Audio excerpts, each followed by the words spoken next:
What's up? It's the Gigabyte Grizzly Brohemian, and this is a messed up time we live in, so I need you all to do me a favor. Wear your mask. Like this, not like this, or like this, or like this, like this. Wear your mask. It's for your safety and mine. Because if I see you without one, I'm gonna pump kick a mask onto your face. Got it?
Announcement from Parental discretion is advised. This show is brought to you by IndyWrestling.us and IndyWrestling.network for your independent wrestling entertainment. Slice on Broadway, supporting Pittsburgh podcasting with the perfect pepperoni pizza. Just Pro Wrestling News Podcast. No filler, no pop-ups. Production services by Sidekick Media Services. And listeners like you, supporting us at patreon.com/Wrestling Mayhem Show. Just wait, just wait, just wait, just wait, just wait. Wait for the perfect time then attack. Don't give up what you want, take it back. Wait for the perfect... It is the Wrestling Mayhem Show, 801 episodes. We've been talking about professionalized wrestling. I'm Mike Sorg at Sorgatron on the Twitter here in the Sorgatron Media Studios in Pittsburgh, Pennsylvania, ready to get wrestling? No. That's a horrible tagline. We have with us, first of all, from Beacon, New York, he's the only Mayhemmer with a future endeavored letter from the WWE and the Lager Championship belt, because it's a belt night, apparently, is Mad Mike.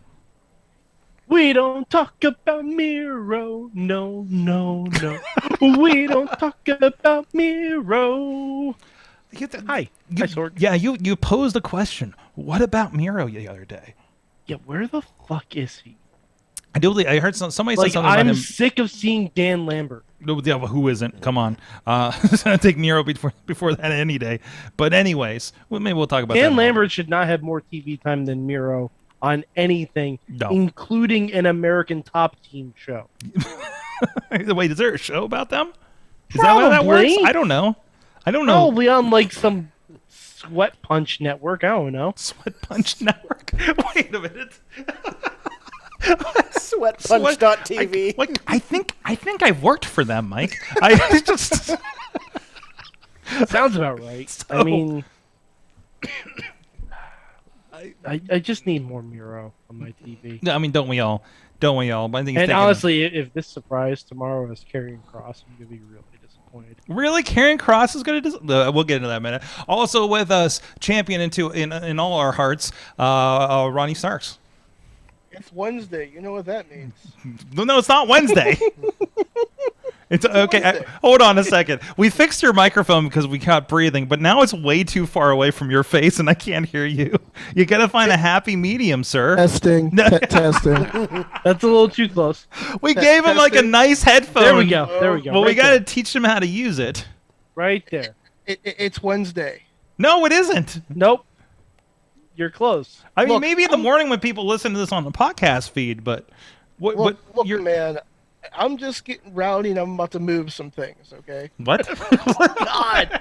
Wow! What? Get rowdy! I'm about to move some things. Okay, Wow. R-Truth. No, that's Ron Killings. Was he Ron No, Killings? No, he was that's R-Truth K-Quick. then. Quick. That's K-Quick, that's right. K-Quick, That is yeah. Oh, K-Quick. jeez. Jeez, the many iterations.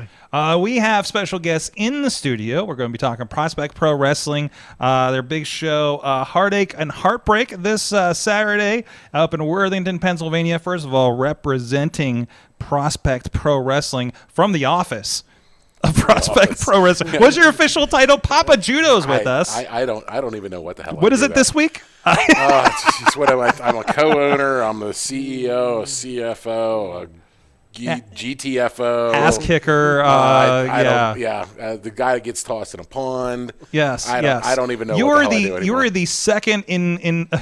we always make when we talk about Prospect Pro Wrestling, we always go back to the old joke that the Gambino Brothers moving company did really well. That he has a wrestling company now, and you were the manager of that, basically, right? So. I mean, that sounds plausible as well. I mean. I guess it really depends on what the story's calling for. Exactly. So, Papa Judo, thank you. Is your first time on the show? It's my first time. Yeah. It's first time on the show. I was here to watch before, but it was my first time on the show. Okay, you've been in the audience. Yeah. But we wanted to get you on, talk about everything going on over there at Prospect Pro Wrestling. But also with us, we said it's a belt night. And we got a champion in the studio, a first-time champion at the from the 2PW WW3 Walter White Memorial from January. The Anarchy champion of 2PW, Stevie Lebell on the couch. And look at that, man! If you're on video, if you haven't seen this belt, look at that thing. It is toxic. It is. It looks like it's straight out of a 90s heavy metal video. It looks like you took every hot topic from the malls in middle suburbia and just morphed them into a mass of leather and steel. Well, yeah, I mean, why do you think the Hot Topic at the Mills is shutting down? There's nothing left. Bought out all their inventory. There's nothing left. We took all their leather. We took all their toxic plucking plastic. And it's in this belt. And we've already bled all over it. So I believe there probably already is blood on it, isn't there? Somewhere. you know, that looks like it's from back in the days when the music playing in Hot Topic used to scare me. Do you remember those where it's like, I'm pretty sure all of this is about Satan? Now it scares you for different reasons. Yeah, now it's just like, this is a lot of anime. So, but the first ever champion, we'll talk about that, about a horrendous night that you were involved with to get that belt, first of all. And one of the most disgusting shots I think I've seen in my years around professional wrestling. So we'll talk about that. How is your head? Sometimes I can't word good no more, so... Perfect for a podcast. Okay. There you go. There you go. But this is the Wrestling Mayhem Show. You can check out everything at WrestlingMayhemShow.com. You guys about that email address? Good time. Good times at WrestlingMayhemShow.com. 412-206-WMS0 is the hotline. You can hit us up on the Facebook page, on the Wrestling Mayhem Show Facebook page, as well as streaming every Tuesday at 7 p.m. at the Facebook page, on our Twitter, on our Sorgatron Media Twitch page, on our YouTube page, and on the IndyWrestling.us YouTube and Twitch pages as well. I cannot find my dock. Here it is. There it is. There it is. Sorry, we were playing with a Furby earlier in this spot, and just watch the awesome catch. It's literally one of the most disturbing things I think I've ever seen. the Furby. You should watch Mitchell's versus the Machine. Yeah. I keep waiting for it to just wander from the room that it was If it placed walks in here, it opens the door, says, "Hi!" And it's like, "We're out." No, I had a Furby Chewbacca from several years ago, and I connected it to an iPad, not an iPad, an Android device, and now it's sentient, I think. See, when you do stuff like that, that's how we get Skynet. It kind of is, right? and also, spoiler for Moonfall. Anyways. If you were listening last night on the Monday show. So, but anyways, thank you to our Patreon supporters and everybody else that's following us. And again, great conversations happening on the Wrestling Mayhem Show Facebook page, on our Discord, linked over at WrestlingMayhemShow.com if you want to join that, and over on our Reddit page. But thank you to our Patreon supporters that are supporting us at the fan of the show level. Bo Diggity! Woo! As well as Ed Burke and Team Hammerfist, our friends at the Poppy Club level, Dave Potter and Bobby F. J-Town. At the Pizza Club level, Doc Remedy, Kyle Turner, and The Riz. And at the manager level, Bradley and Tina Keys. Thank you, everybody, for supporting the show. Of course, big stuff coming up here with the Mayhem Mania. Patreon in the bank should be coming up here. I don't know if we have the final date lined up, but it should be in late March. Probably mid-March, actually, now that I think about it. So stay tuned for that and see what we're going to get into on that and how much craziness is going to happen. You guys support the show, too, at patreon.com/Wrestling Mayhem Show. You're getting some extra clips in there. You're getting some extra bits and pieces, early opportunities sometimes for Patreon, and if anything else should come up, special messages just for you. Sometimes we stream things that will be out later in the week, and you can hop in on the stream and see the raw, whatever the heck happened going on there. Maybe we'll do that again tonight if I remember to set the stream up. So, but anyways, let's get into the show. I guess the biggest news, we talked last night a bit about Elimination Chamber, all the newest bits there. Yay, Chamber in the Desert, I guess. But I guess the big news tomorrow is the newest signee for AEW. Between that and just Mike missing Miro, I think, is I don't know which is the bigger story here. But I have been... Obviously, I mean, Jeff Hardy makes the most sense for me. There's a couple other people, like any of these... I'm pretty sure Jeff still has a no-compete clause. But the way he was fired, I would question whether that still applied. Because there's people, because Toni Storm doesn't. When she left, Toni Storm was on an NXT contract. Oh, there you go, but that's still like I think a 30. We don't talk about Tony. but I'm loving. There was a story in my Google, which, on my front Google page is like the worst of clickbaity headlines. But one was literally, Triple H is completely going to go work with AEW, according to Reddit. Well, there's a source of information right there. Like, what is this?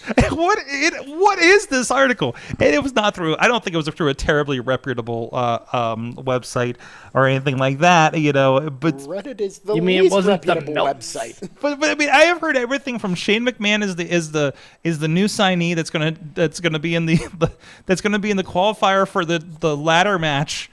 What is it? Is the Call Your Shot brass ring ladder match? What are we doing this time? The Face of the Revolution. Face of the Revolution ladder match.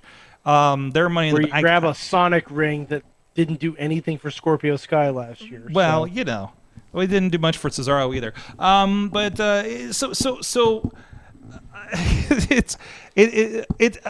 loving just anybody thinks that like Shane McMahon's going to pop up on TBS tomorrow night or anything like that.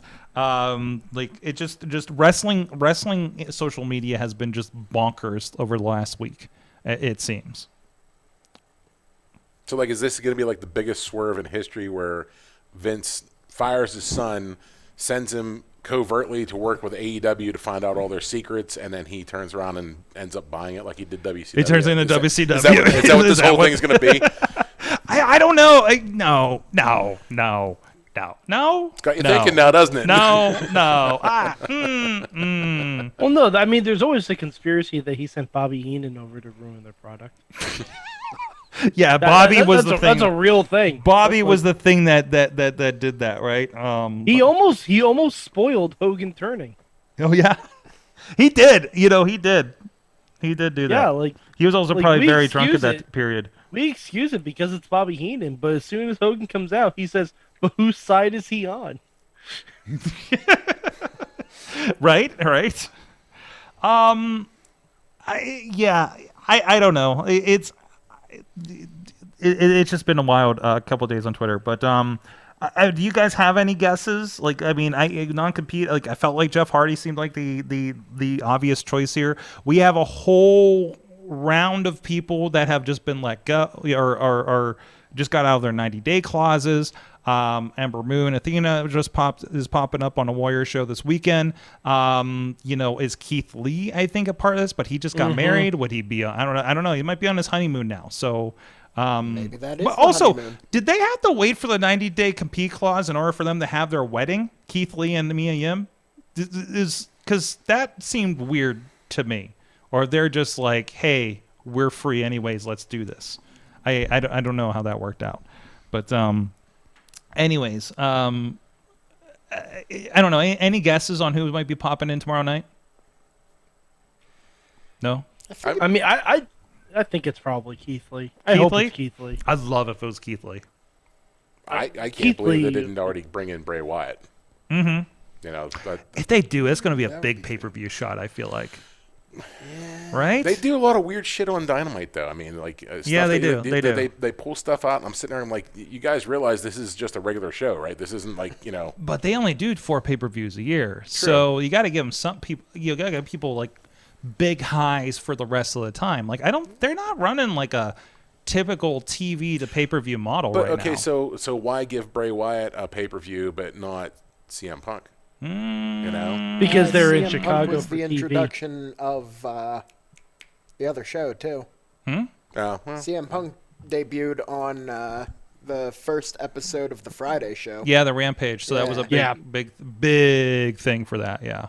Yeah, I don't know. Yeah, it was even like, how many times have been like, oh, this Punk MJF thing's going to ride all the way through to the pay-per-view, and then we wrapped it last week, more or less, right? I'm okay with that. Well, yeah, exactly. But also it gives you something, so you're not just like, I mean, what happens with WWE now?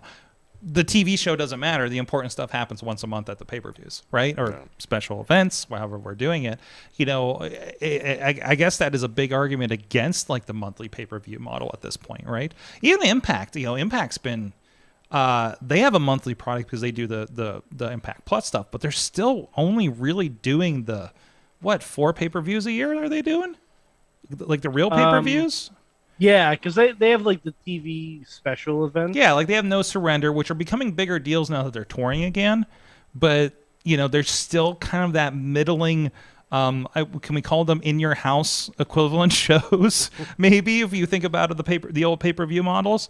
Like stuff is happening with them, but then they're like, hey, here's all of Bullet Club on the show this week, and it's I'm sorry, I think a lot about Impact these days. Like, it's like Impact may be my number 2 favorite show right now behind everything AEW. So it's a good watch. It really is a good watch. Have you seen it lately? I have not. It's so much better with a crowd. It's you become the Ring of Honor stuff has been really good. Also, like, you have missing Ring of Honor, and that's been good too.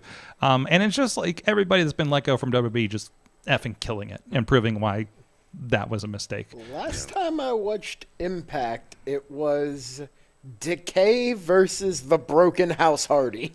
Yes.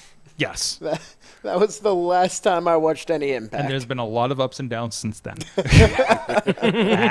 Ask Mike. You experienced a lot of them. Mm-hmm. You have been blocked, I blocked still and have unblocked. PTNASD. PTNASD. Are you still going to that Poughkeepsie show, sir? I don't know when tickets are going on sale, but the plan is to currently go to that. Fantastic. I love that they're coming and to there's you. only really one reason I'm going. The Iconics Yes, / Inspiration. it's the only reason. Yes. They got them. They figured out how to reel Mike in. That's nice to see. Yeah. I'm glad they figured Well, you first out. they unblocked me on Twitter, so That was the first thing. Thank you, Josh Matthews. I can only presume he had something to do with that. So, we've been working on that one for years. So, So Ronnie, you had something you wanted to discuss tonight. I did. Let me pull up this. You have a graphic. Oh, Do you want boy. me to pull up the graphic? Yeah, pull up the graphic. Hold on, Oh, I have boy, to see. here we go. Where'd you send it to me? Was it over on the Facebook? Yes. I think All right, start talking about it. I'll throw the visual up for everybody on video with us so. All right. in a moment. So let me pull it up on my thing here. Where the fuck is it? All right, Unprepared. So, fellow wrestling people who are currently sitting on the couch, Hi. I saw something. Hello. Hello. Hi there. I saw something on the Book of Faces the other day, and I think we could discuss this because all three of us have our wrestling backgrounds. Did you guys see that pro wrestling psychology 101? Paying dues is more than just set up and tear down. Could mean a little more or no pay. It offers to drive to airports or coffee run. I can't speak English today, guys. I'm sorry. Or coffee runs. It means carries vets bags, flyering, selling tickets. The more you volunteer, the greater the reward will be for your career. And this is how you earn respect, by showing it. Did anybody else see that on the Book of Faces? I did send it over to them. Yeah, we actually got the cheat sheet from Sorg before the show. Okay. Yeah, so I mean, like, I actually love that we can have this discussion because it's one of the things that you know, the setting up and the tearing down. Obviously, that's the physical part of it. It is hard, you know, especially when you only have 3-4 people doing it for a show. But the other big thing is promoting the show. I mean, one of the things that we see a lot is we have a show coming up and somebody, you see workers promoting the next show after that, and our show hasn't even happened yet, and not necessarily us. I mean, just in general, we see that. And I understand, like, a lot of these guys are excited that they're working and everything, but you got to, let's enjoy this candy bar before we open the next one, So, yeah, I mean, it is more than just going out there and thrilling the crowd. There's a lot of work behind the scenes. There's a lot of unsung heroes.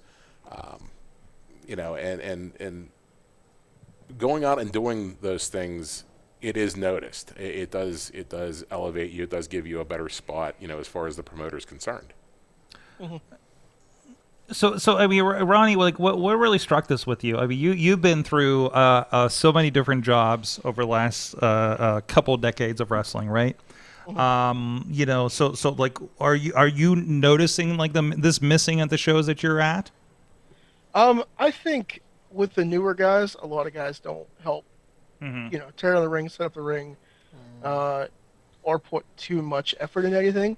I know a lot of guys just show up before bell time and get ready and do their thing, which, I think that comes with the territory of who trained you and who told you that was okay to do that stuff. I mean, I was brought in with the old school mentality of always shake everybody's hands, always help tear down the ring, and do stuff like that. And I see a lot of guys who don't, and I'm like, well, I can't say anything because these kids are going to get all bitchy if I say something. And I'm like, I just don't put in the effort to care what these kids do anymore. And still, they should be helping out more than they do. No, absolutely. But the one thing I disagree with is you shouldn't carry anybody else's bags. I think that's ridiculous. That's one of the things that stuck out to me too. I'm like, wait a minute, we're not indentured servitude here, But I mean, everything else in it really rang true. And I mean, we have a problem getting people. I will say that at the end of the show, tearing down, everybody jumps in and everything gets torn down and loaded really quickly. What you need, Ronnie, is you need to have Mama Judo at one of your shows because she has no problem just stopping in the middle of everything and just screaming at everybody, hey, we need help, let's get going, And she's like a 5-foot-tall fireball that you do not want to piss off. So the tiniest, listen, and this is, and Ben's a big boy over here, okay? And you got Marshall and you got that roster, but it's little Mama Judo you got to watch out for. But that, no, it's. I think that is part of it is the training. I do think that's a portion of it. There's just so many people getting cycled through the system now. And talking to some of the older guys, Marshall, Hentai, where they used to vet these classes and trim them down, and now you've got people coming through, and you know, I don't know. It's not me. I'm not doing the training. I'm not trained to wrestle. You know, all my stuff is business.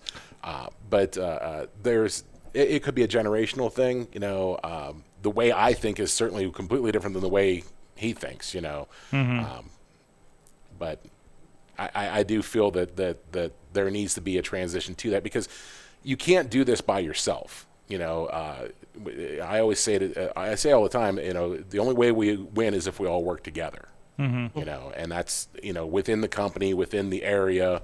You know, yeah.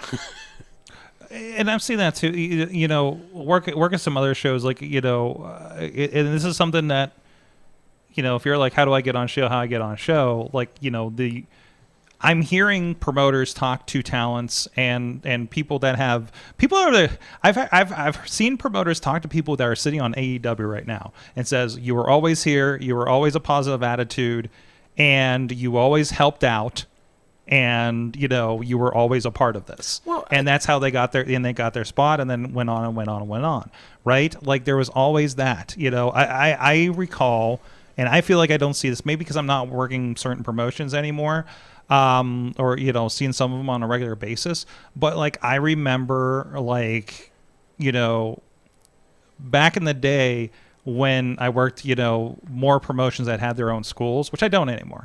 Frankly, I don't. So I don't get to see that firsthand deal. It's like always like, you know, your promotion doesn't have a school attached to it. So it's like whoever comes in, you know, things like Revenge, things at RWA, like they just don't have schools. And we have a team that goes to Rise now to see that.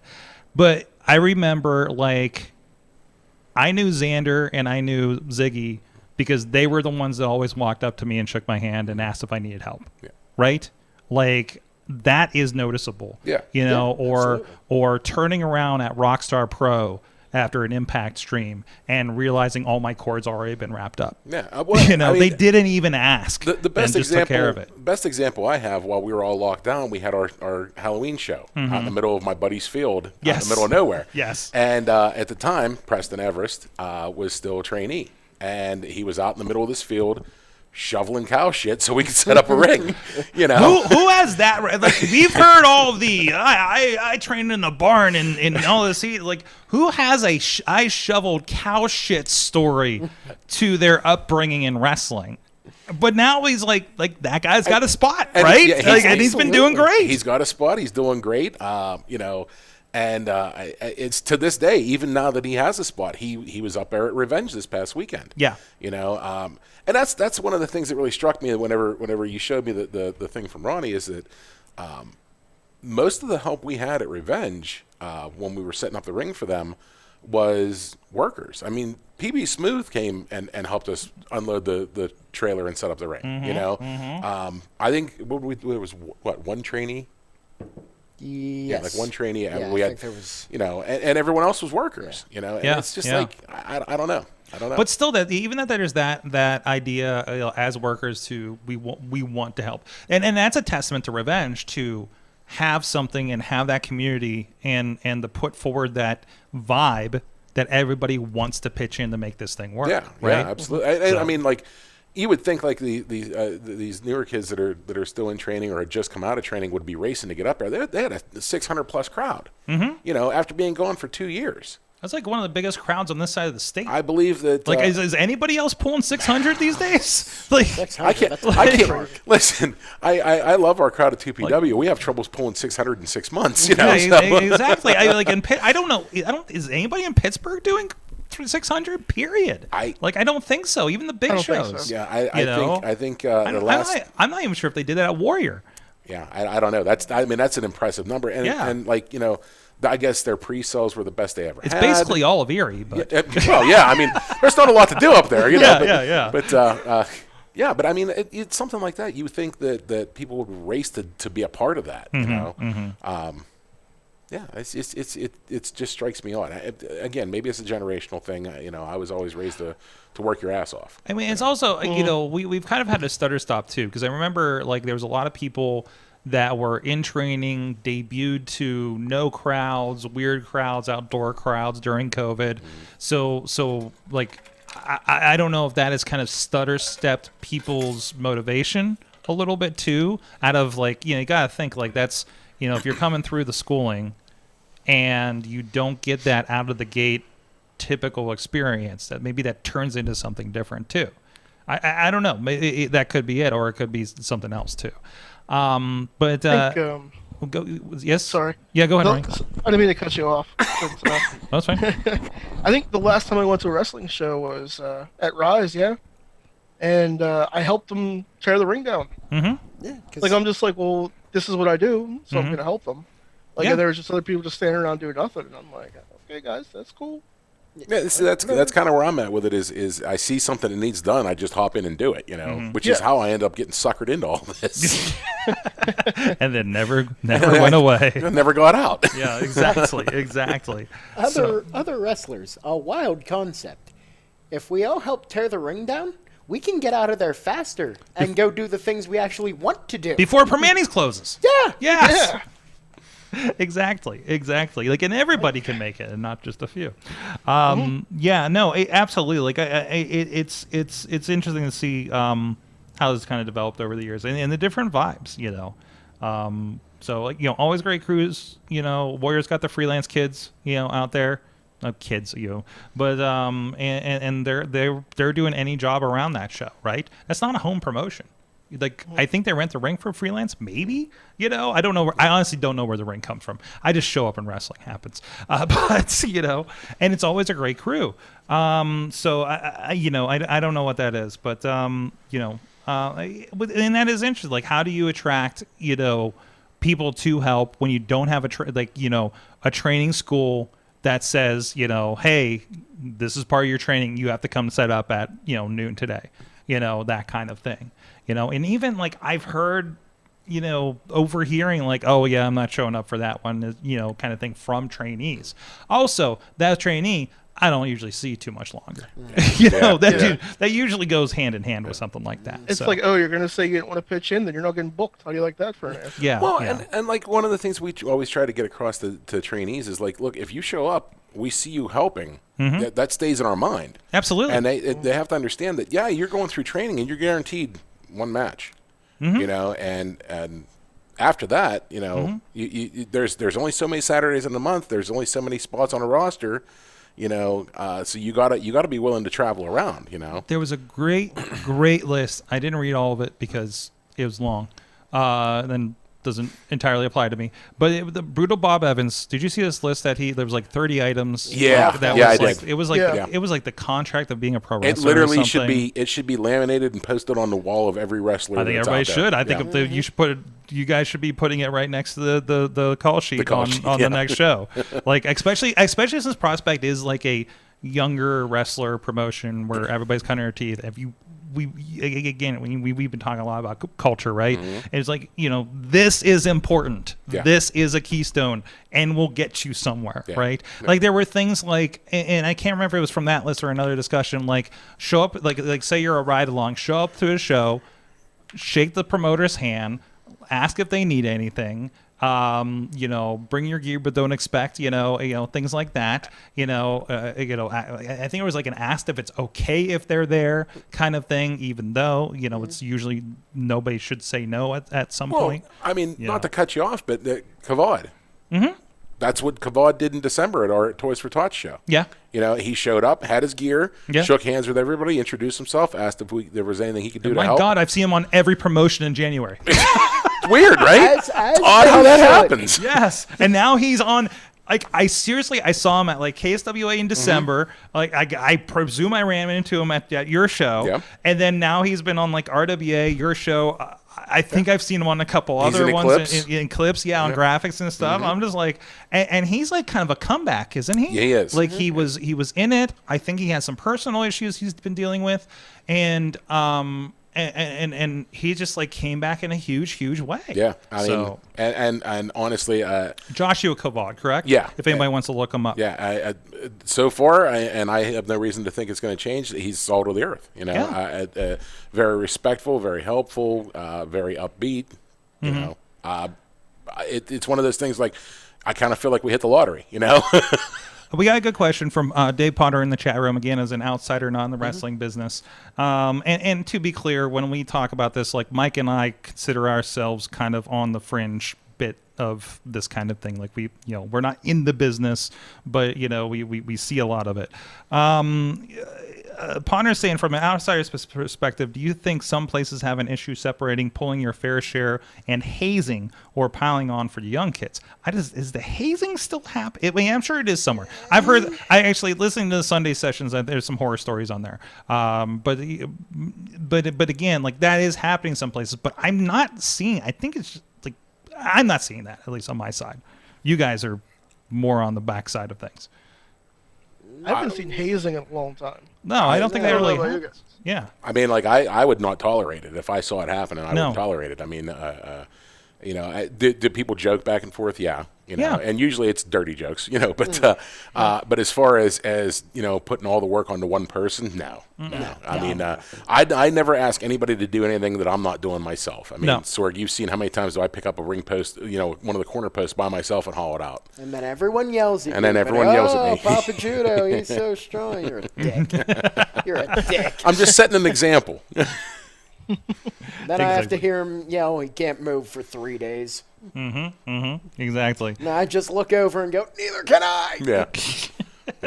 No, I don't. We don't have. I don't think we have hazing in TPW. If we do, I would love to know so that I can get it taken care of. But I've never seen it. No. Yeah, it's definitely kind of, I think, a different vibe from that kind of stuff. It's more of an old school thing, isn't it? I honestly, the locker room, like our locker room, is more like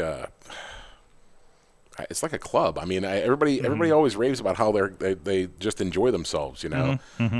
Maybe we should crack down a little more, but I don't really want to. Well, yeah, I remember like one of the speeches, like, nobody's going to yell at you here for messing up. Yeah. Which I'm just like, well, where are they getting yelled at? Like, what is happening at other companies right now, right? So like, especially on this, like, it's like, hey, everybody's learning. At this stage, and that's why I think it's been a great thing. There is, it is a bunch of bunch of talents that are learning, that are growing, and it's a less pressure, at least, kind of thing. Like, you guys aren't on a fight pay-per-view. You guys aren't on the but it's people that haven't had opportunities in a lot of other places. Yeah, one of the things that I really like is that we have a time, how long we want a match to be, but we don't call out a time, and we don't jump all over. We don't keep track of it. If people will come back like, how was it on time? I have no idea. Yeah, you're not doing TV. Yeah, no. All I care is the crowd up. It's more of a suggestion. Yeah.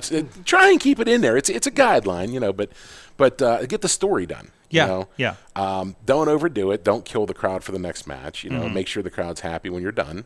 But if you get 7 to 10 and you go 15, but the crowd's going nuts, great. I don't care. It's at the end of the day, it's about making sure that those people are happy when they leave and come back again. Yeah. So. No, absolutely. I mean, just very few rules, like, don't go crazy, don't go over the railing, don't go over the guardrails, don't catch the ring on fire. Don't set the ring on fire. Yeah. That's a big one. Yeah, it's a big one. That's a big one. That was one time. It was one time. That was one time, and now it's on the sheet. It is on real. It is on the run sheet. Every sign is due to one person at one point. Yeah, exactly. And like at least 3 of those things are chest flexor. So he is the no food in the ring guy. He is the no food. That's why that's in there. Dude, there's been a pasta problem and a marshmallow problem. The marshmallow problem, I think, was bigger than the pasta problem, if I recall. I think that got the biggest complaints. What kind of person takes marshmallows in a wrestling ring? Chest flexor. Chest flexor. Then I think like Lynn Hooven ground him into the mat or something, and that was the problem. Yeah. I had to hear about an entire wasted Sunday with a pressure washer. Was this after Pasta Deathmatch 1 where the cooked spaghetti was involved, or after the marshmallows explicitly?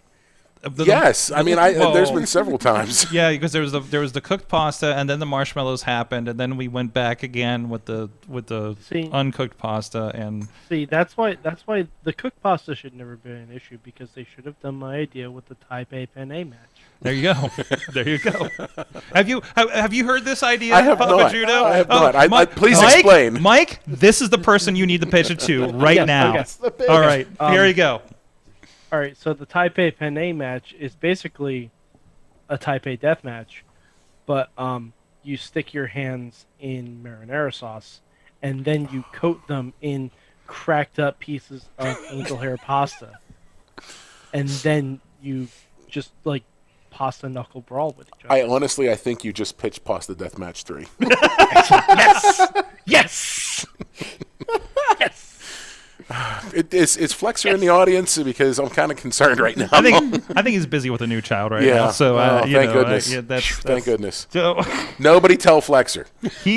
Mike has brought this up. I can't believe I never passed this along. No, I can believe I never passed this along. So you're talking the whole gimmick like they did in Kickboxer. In ECW. Well, it was in the movie Kickboxer with Jean-Claude Van Damme. When that too. Yeah. Okay.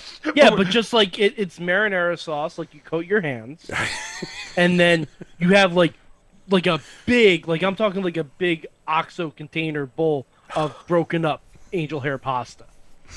And like, listen, all right, listen. I will consider this if you agree to come help clean it up. That will be quite a drive for me. I'll send Sorg out to get you. There you go. We'll send a car. We'll send Ronnie to go get you. So I'll fly you out, kid. Yeah. You got an airport nearby, right? I guess Newark. But Newark ain't nearby. No. Trust me, I had to go to LaGuardia from your place. Remember? So yes. LaGuardia actually kind of nice. Yeah, but I don't think it used to be. Now. I think relatively new to being nice, but still. Because somebody was like, how's LaGuardia? I'm like, I don't know. How was it before? LaGuardia is great now. Mm-hmm. It was one of the more delightful airports I've been in. Mm-hmm. Anyways, where the hell are we? Hey, I should throw an ad out before we forget that. Of course, all of this stuff, including Pasta Deathmatch. Was there two? There was two. 1 and 2.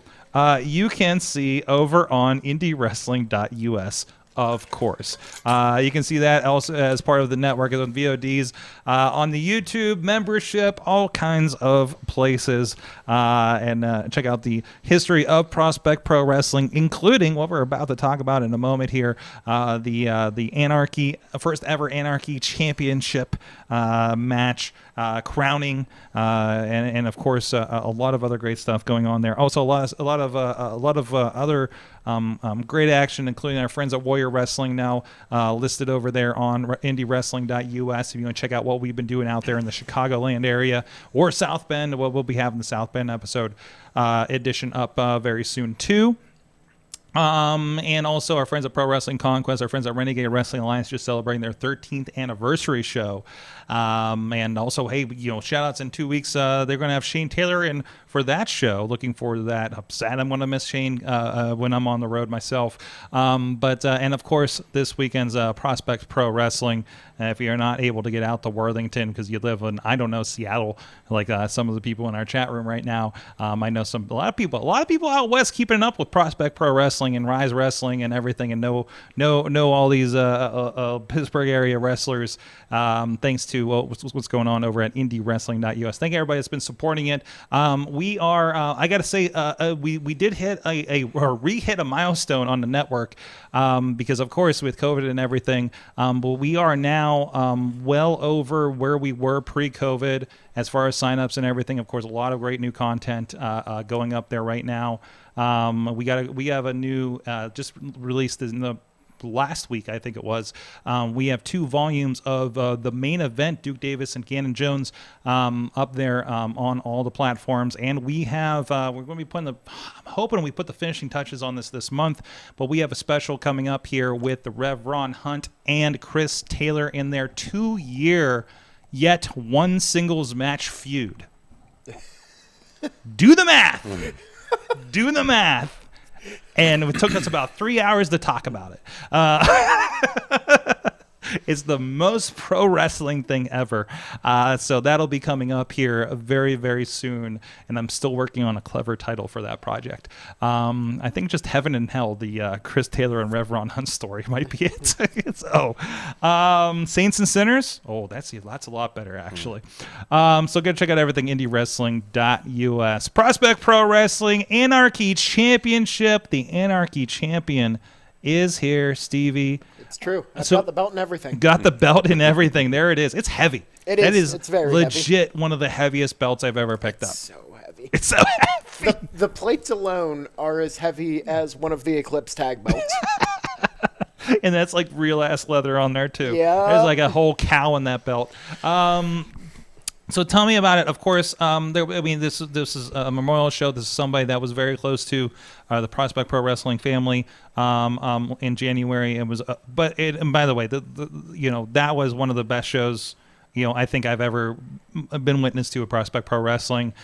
Just the vibe, and everything. It was just through the roof, all the way up to your championship match at the end of the show. Talk to me a little bit about that, kind of going into that show and getting to this Anarchy Championship being developed.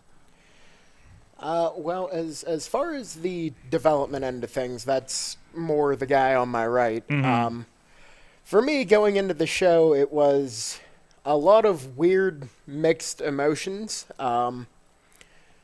We decided basically as soon as we were 100% set, okay, we're doing this belt. Win or lose on my end, it was going to just be a massive cheat day after the memorial show because emotional roller coaster any way you slice it. Mm-hmm. So it was a matter of, all right, I'm going to do whatever I have to do. I'm going to get the belt, and above all else, I am going to make this a good show. Mm-hmm. I don't care if I have to physically drag someone to hell for it. I will make this a good damn show. And it worked out well, I'd say. So you had we had two qualifiers, four-man matches, and then you took on your former Hossman, Philip Archer in the. So what is the Anarchy? Like, is it just a no rules belt? Is it anything beyond that? Is it just something wild to be on the show? As I understand it, as management has explained it to me, it's much like Extreme Rules type of things, where it's the main rule is you gotta finish inside the ring. Beyond that, what happens happens. Okay, and there was a lot of weapons in this one. Kendo sticks. You took one incredible kendo stick to the top of your head, which grossed me out the way it hits your head, because we got a good shot from behind you, and I'm watching the top of your head. Hold on. Let me tell you this. I got a kendo stick here. And just imagine this thing hitting the top of somebody's head. You watch his hair poof up, and then he drops. And then everybody's checking on him. I think, didn't your opponent's manager check on you? And it's like, I'm like, oh no, this isn't good. Oh wait, what do we got Send here? Send it to him on Facebook. Yeah, send me that picture on Facebook. You can actually see his hair puffing up from the hit. Yes, yeah, it's got a kind of nice. I'm trying to pull the footage up as well over here. So, but like, you guys really went out with this thing. I mean, it was hardcore. It was a little bloody. Tell me about it, like everything that went in and out between you and Philip. So, Phil and I had planned on having a match with each other since we started training, because we always got along really well. And I was like, damn, I want to work this guy. Mm-hmm. Then he joined up with, the rest of the inventory at Hot Topic that wasn't taken in the making of the belt. We're talking about Jason Gorey. We're talking about Remy LeBay. We're talking about Freaky, of course, who looks like a deranged Willy Wonka. And, I thought we could have that match that we always talked about, just featuring, a weapon or two. And then we decided to go out there and try and kill each other, I guess. Mm-hmm. There was a bit of an ordering error on Amazon, and the kendo sticks were far shorter than anticipated. So you had like what, baby kendo sticks? So Baby's first kendo stick. Baby's first kendo stick? I think Is there a picture of this kendo stick somewhere? No, in Phil's hand. Yeah. Were they like training like tonfas? They were the ones that are designed to be like the wakizashi, the smaller katana. Okay. They're 29s, so they're 29 inches long. But that's like full-on tip to handle. Yeah, that's the full length is 29 inches. Hold on, I think I may have some footage of the kendo action in action here, so I'm hoping this kind of kicks through here. Give me one moment. So those gotta hurt more. Right? Yeah. Yeah. Well, never mind the do. fact they were still brand new as well. So. Oh, so they were even like broken in except for on each other. Yeah, that's how that went. So here's a little bit of that action. Oh, maybe it might be a little flickery, but there it is. There. Okay. Having some trouble with his feed here, but geez, it's like the ones that would have been used for WLC. Yes. Yeah. yeah, more or less. Yeah. Yes, it's blacking out on the hits, so it doesn't look as grody. It get us taken off. But There is zero give in those things. No, Not absolutely. a bit of give. It was terrible. Sorg, I did send you on Messenger what my back looked like after that match. Okay, I'll pull that up here in a sec. So, but either way, like you got the championship. So what do we have to expect from this division? I suppose. Well, given I'm in a match with the little asshole that could in Deputy Dawn and one half of the STDs in Corey Futuristic this upcoming Saturday, Lord knows what's going to happen. You know, you get an STD involved and suddenly things burn. I don't know. Jeez. For my part, I just fully intend to be a one-time Anarchy champion because I don't intend to lose this. If someone wants this, they're going to have to pry it off of my unconscious or possibly dead body. As you do. Which I will, and considering how the first match went, that seems kind of likely. And if I have to get 100 tiny kendo sticks and hit you with all of them 5 times, I'll do it. Jeez. Wow. Papa Judo, I mean, this was a combination. I know you were part of commissioning this belt and everything. Is this the kind of mayhem you that was envisioned when you were talking about this? Yeah. So the whole Anarchy division actually was an idea. It was actually Walt's idea. Walt was one of our sponsors. His shop, the Vape Lab, was our first big sponsor. If it wasn't for him, there would be no Prospect Pro. But he's one of those guys that just loved the Attitude Era stuff. You know, he liked the harder hitting. You know, the jaw jacking, all that stuff. And the area that we run in, that's something that most of these people are looking for as well. So he had this idea, and I said, well, you know, maybe we're going to need a belt for this or something. He said, so we, you know, he was a really good tattoo artist too. So we sat down and started drawing some stuff out. So the belt itself, the center plate is actually designed by me and Walt. Pick it up, show it. Oh yeah, okay. I'm sorry, I'm not used to being on camera. Yeah, he's not used to being on camera. So the center plate is actually drawn and designed by me and Walt, sitting in the shop, you know, just BSing with each other. I actually used to work in a fabrication shop, so I had all the plates cut out and laser etched the side plates, and then RNC Coatings, powder coating company, a guy I worked with there has his own powder coating and Cerakote company, so he did all the powder coat work on it, and then we sent it out for the leather work. Unfortunately, Walt didn't get to see it. He got to see the plates, but he never got to see the final product. So, yeah, that's how that all came about. And I think Walt would be happy with what the final product was. So it was a nice little, you know, not that you ever want to say it, but it was a nice goodbye. And the mayhem that ensued. Oh, he would have loved that. I mean, that's one thing. You know, there's a lot of people kind of cutting their teeth here, but also like this has been a promotion that has, again, we mentioned the Pasta Death match. There was a pretty vicious last man standing. Like it is not afraid to go the distance in being kind of a violent promotion a little bit. We're not talking death match, but we're talking like that hard wrestling that a lot of us like. I think it harkens back to the old school kind of wrestling vibe, you know, especially with Marshall. You know, he's from the same generation that we grew up on that kind of stuff. I'm probably a little more open with it than he is. Yeah, there's Stevie's back afterwards. There's the back. if you're on us on video. That if you look closely, that one right on the tricep there, you would be amazed how much you knock your tricep into things on an average day.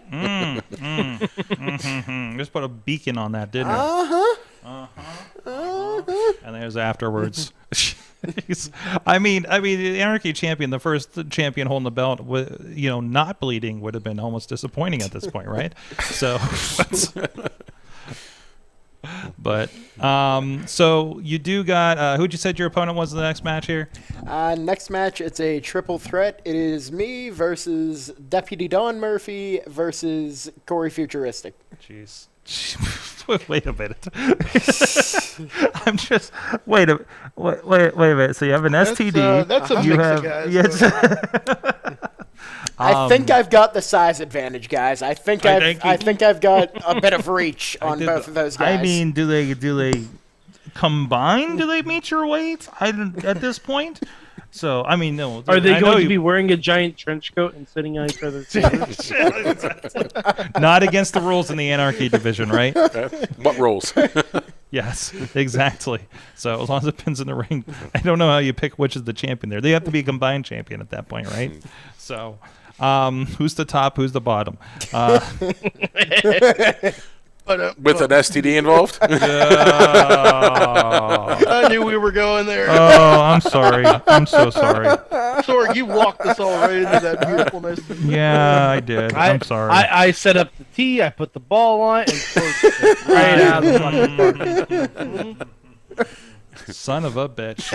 I love pouring out the gasoline and just throwing the match in the air and just making sure no one can catch it. As you do. And Sorg's just sitting there with flames everywhere. He's like, "This is fine." That's me that's every week, guys. I just listen. I don't. There's a reason it is called Mayhem Show. Yes, I just set up all the people in a row and just to see what happens. This has been a grand 16-year experiment, hasn't it? So we're just like, what if we put Ronnie on with these guys, and then we have a Facebook meme about people setting up a ring, and then we put pictures of Stevie bleeding all over the place, and then see what happens. And now they're going to make matches for WrestleMania after the next break. I think it's gone well. Yeah, all things considered, right? All things considered. Well, I gotta say, going up against Corey has me kind of nervous because I've seen him literally die because of Marshall spearing him off of bleachers before. God. You've also seen him dance with Marshall last show. I did. They've shared a very tender moment. Mm-hmm. So I don't know what it's going to physically take, and clearly he's willing to go to the extremes of making sure that the ring is on fire to win. So I got an uphill battle in front of me, I think. Absolutely. Hold on, me just fixing this guy up because we're about to show. So this is the end of the match, and a wicked destroyer across, and plus also landing in tacks on the end of that. It looks like too. So. I'm just happy I missed the chair. Oh, good. Yeah, the chair was there, too. Yeah. Wait a minute. I was worried about that before it happened. I'm like, that's not going to end well. Everybody in the back wants to know how he changes directions midair. Jeez. I have only accepted that there is no spoon. There is no gravity. There's no spoon. However you want to put that. I'm gonna find real quick that kendo stick. Just to make sure everybody's going to cringe along with us for this part. I think that is. Let's see. That looks post kendo stick. That looks post kendo stick. Jeez. And that's the shot that cut me open. So I gotta say something for Archer. Like, this is the most focused I think I've seen him been in his career. This is the most threatening I think he's been in his career. From what I've observed over the years. I don't know if there's this, and I don't know if it's intentional or not. I haven't mean to ask him, but he's got kind of this Bam Bam Bigelow quality to him a little bit, doesn't he? He does. Yeah. Honestly, I think that this match really proves that he can go in the culmination. You know, I mean, he fits. I was a little little apprehensive at first because I remember, when I think of Phil, I think like remember the Buffalo Dick promo. Yeah, That's what I think of Phil. Yeah. But this one here is, this is the kendo battle, and I think the bad one's about to come through too. So you hit Phil there. Look at how little give those. You see how that wrapped around his back? Yeah. That's sorry for audio, and please go check this out. Free trial over at IndyWrestling.network for 7 days. Playing a game of whap fuck here. Yeah. You guys just walked around and whacked each other. That sounds wrong, but this is it. Oh God! That's the stop it. And then I think we get the ugly one next, right? Yeah, this is it. Where we got the head. Like this is the watch the top of his head deal. So. Can you make this a thing on TikTok, please? Someone already did. Oh, did you? Good. I didn't. Someone did. Am I okay? That's the one. That's the one. Man. I think I yelled. The entire back yelled. I was just like, nope, not okay. Bro, I'm so sorry, man. Fuck. If you look closely, there were a couple people in the audience, and I've seen this watching it back. They were watching. It happened, and they just turned away like this. There's a guy in the back that stands up, turns, and starts to walk away. Too much. Like, oh no, this is too fucking real. That sounds about right. Oh jeez. Okay, now that we've witnessed that. There was a knot on the top of my head for about a week straight. God, what is the concussion protocol at 2PW? There isn't. There one. is not. Walk it off. No. Just my rub some God. dirt in it. You'll be fine. And that's a whole other discussion. I don't want to throw into that, but I am worried about some of you guys. You all get the G Rover roll from me because, as we say, every time I see G Rover, I say nice to meet you, or I say nice to see you again. I'm worried about you because I see what happens with you on the internet, and that's like almost every one of Stevie's matches. I mean, keep in mind, everyone, the match before that, Preston Everest tried to kill me with a DDT. Oh yeah, that spike DDT. And every time I watch that, I go, "Oh my God, am I okay?" Is everybody trying to murder you? Like, Yes. Yeah. Turn out 2PW is just everybody's coming for Stevie's head. It's promotion. Guys, So, that's where my brain lives. Stop. I mean, what's left of it at this point, looking at this? But damn it. Go check that out. Again, a lot of great stuff happening here at Prospect Pro Wrestling. Going to be another great show. And also, the match before this involved the fish hook. Yeah. Meat hook, The not meat fish hook. hook. Meat Meat hook. hook, yeah. A meat hook. Excuse me? Listen, when I heard when it was heard the mermaid's like, I'm going out there and gonna fish hook him. I'm like, I thought he was gonna use his finger. I didn't realize he was gonna have a freaking hook Well, I mean, when he it did it. It is gory, so Yes. Yeah. Like it's just like, oh yeah, you're gonna do a thing, and it was like, no, we're gonna take a hook, and no. No. Are we calling this I Know What You Did Last Wrestling Show? Show title. All right, somebody note that one. Well, after that pleasant stuff, let's talk about food. And our good friends at Slice on Broadway. I know you guys have been doing the Beachview food tour here tonight. As you're visiting, I think the taco stand and the pizza is like what guy like why. Oh my God, You they went- finally closed. What's that? Yeah, they close at 9:00. Ah, okay. It's basically when we start the show. They know they get out of here. They've been across from this window for 4 years. They know what the deal is. So, and plus a beast man terrorized their parking lot one time. They see him come over here again. They're like, closing the shutters, But our good friends at Slice on Broadway, also a business terrorized in our neighborhood by the beast man. 4 locations: Beachview, Carnegie, East End, the North Hills here in the greater Pittsburgh area. And of course, if you are not in the Pittsburgh area, please, wherever you may be across the country or internationally, I don't know how the international pizza places are, but I know Canada has them. But please support your independent professional pizza place. Or if you're in Pittsburgh, support our friends at Slice on Broadway, supporting Pittsburgh podcasting with the perfect pepperoni pizza. We're going to take a quick break. We're going to get we're going to get Chad the Shad in here, and we're going to get going with Mayhem Mania right after this.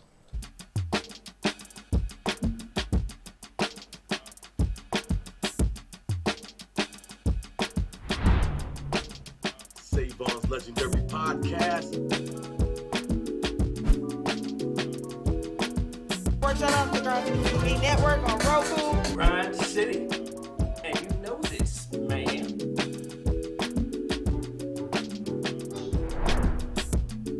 You know what I'm saying? It's like right place, right time, out of nowhere. So what you saying?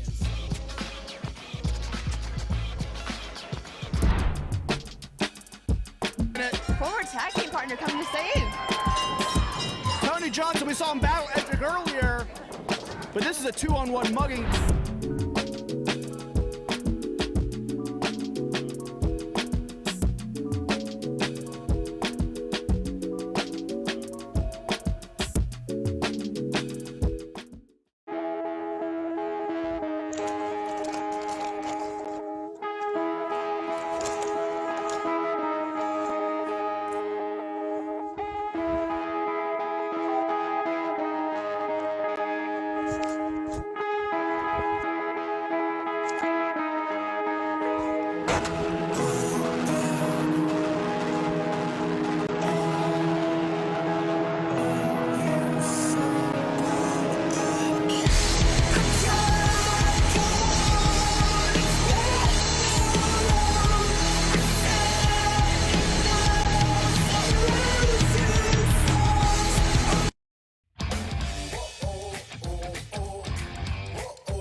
What's up?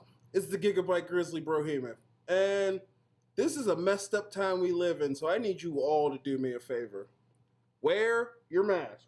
Like this, not like this, or like this, or like this, like this. Wear your mask. It's for your safety and mine. Because if I see you without one, I'm going to pump kick a mask onto your face. Got it?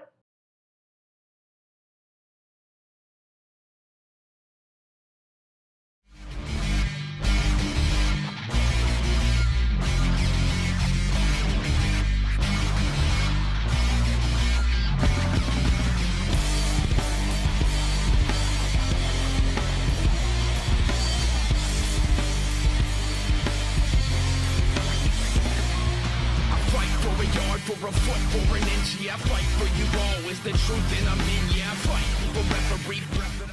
The world of pro wrestling, it's bigger than ever. So how can you possibly keep up with everything that's happening? Just pro wrestling news. Don't fear falling behind.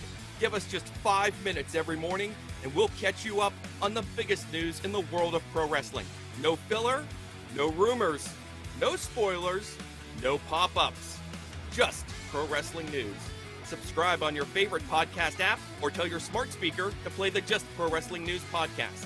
Find out more. Go to justprowrestlingnews.com.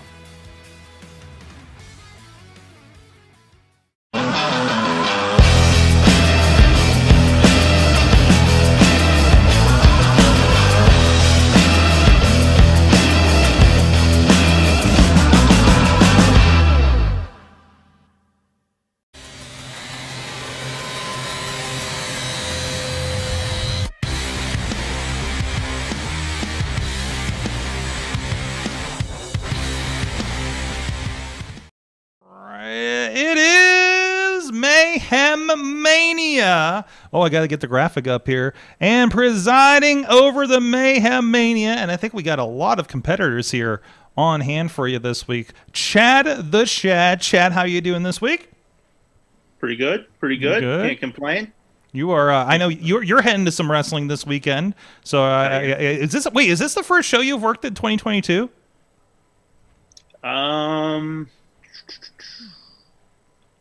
Maybe. I No? think so. Yes. Because I was doing. Last show I worked was Rise before New Year's. So. Okay, and we missed you on the MMA. So, but no, good to see you're getting out there again. But in the meantime, you still have to survive Mayhem Mania, and good luck with this crew. Well, I don't have to survive Mayhem Mania. Our contestants have to survive Mayhem Mania. I just preside over the Mayhem. All right, roll with me. I do not have all the graphics in here, so just don't worry if you don't see anything. That's okay. Okay. Let me just roll through the normal spiel here. The pre-game rambling I will do. This is Mayhem Mania. It is not just the ultimate fantasy booking challenge, but it's also a competitive thought experiment. The object of Mayhem Mania is to craft the best WrestleMania card possible within the boundaries of our current reality. That means anyone WWE can book in a match is available to our players. But this year there is a twist. Mayhem Mania 2022 is a 2-night event. Night 1 will be the night for our traditional Mayhem Mania card featuring WWE-related matches. But on night 2, we open the forbidden door and make it possible for our players to create matches with anyone outside of the WWE. Every week, we invite our players to make a change to one of the matches on our cards. They can do one of the following. They can kill a match entirely and create a new one with other individuals. They can swap out an individual or team in a match for another individual or team. They can swap out an individual or team in a match with an individual or team in another match already on the card, or they can add an individual or team to an existing match. Now, not everyone is currently eligible to be used in Mayhem Mania. Some are being held in a place we lovingly refer to as Space Jail. Here's the current inmate count. We have Avery Good, Chris Jericho, Commander Sterling, Jesse McKay, Ray Phoenix, Sonny Kiss, Ultra Mantis Black, Will Ospreay, and Ziggy Heim. Now, I suppose I should read the matches. Sorg will supplement me when possible with graphics, but let's go. The first night, WWE Night 1. We have Ronda Rousey versus, Miko Satomura, made by Mad Mike. We have Corey Graves versus Elias, made by the Podfather Sorgatron. We have Beth Phoenix, Bianca Belair, Rhea Ripley, and Raquel Gonzalez in a Fatal 4-Way match made by Dave Podner. We have Gunther, FKA Walter, versus Samoa Joe. That was made by Alex Cars. We have Brock Lesnar versus Cesaro, made by The Riz. And this is also on the WWE night, David Arquette versus Johnny Knoxville.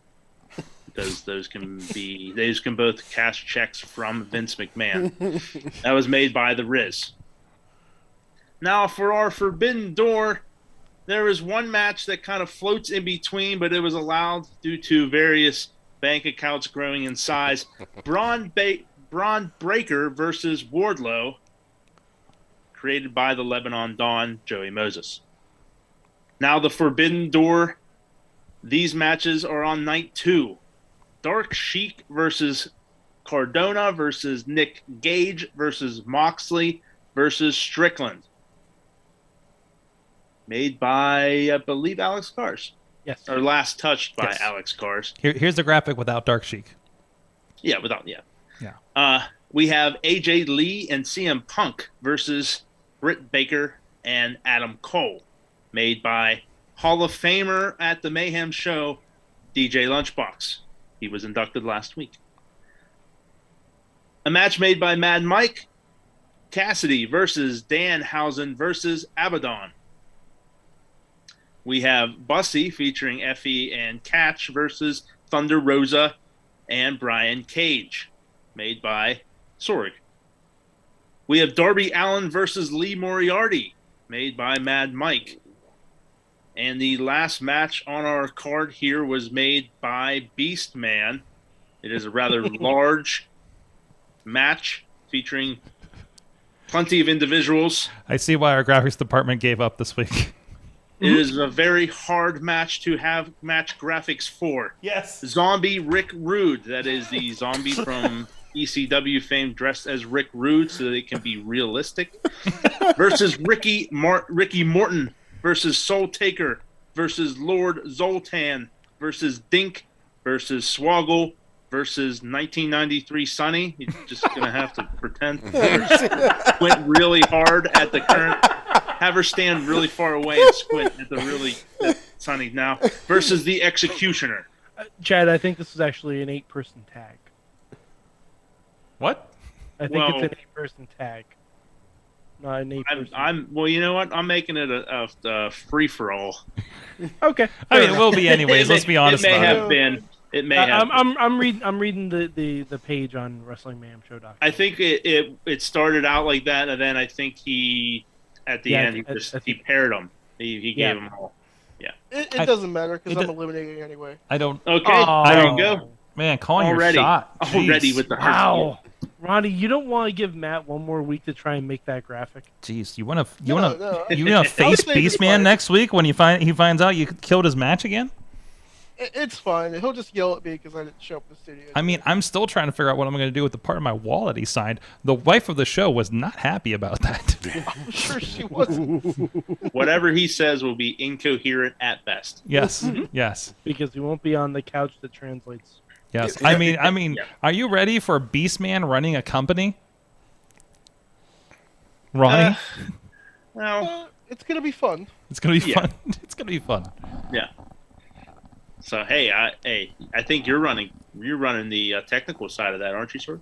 Well, not really. Not. I mean, I'll have a camera. Well, if you choose your chords, it's gonna be. Yeah, there's that too. That's always been a problem. I was like, no, don't chew our chords. No, leave them alone. We've been having this conversation for 10 years. You're gonna have to and you will invest in a continue for spray another bottle. 10.